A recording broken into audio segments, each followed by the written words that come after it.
అర్జునుడికి 2 విషయాలు అర్థం కాల.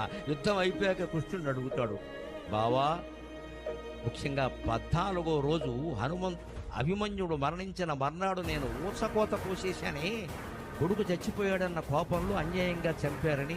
ఆ రోజు నాకు దృశ్యం కనపడిందయ్యా, నాకు అర్థం కావట్లా. నా ముందు ఒక మహానుభావుడు పులి చర్మం ధరించాడు, త్రిశూలం పట్టుకున్నాడు, వరుసపెట్టి నరుక్కుంటూ వెళుతున్నాడయ్యా. ఆ నరికిన కన్నంలో నేను బాణం వేసినట్టు అనిపించిందయ్యా నాకు, ఇది ఎవరు అని. వెంటనే కృష్ణుడు జవాబు చెప్పాడు, ఆ శివుడే నీ కోసం దిగొచ్చి యుద్ధం చేశాడు.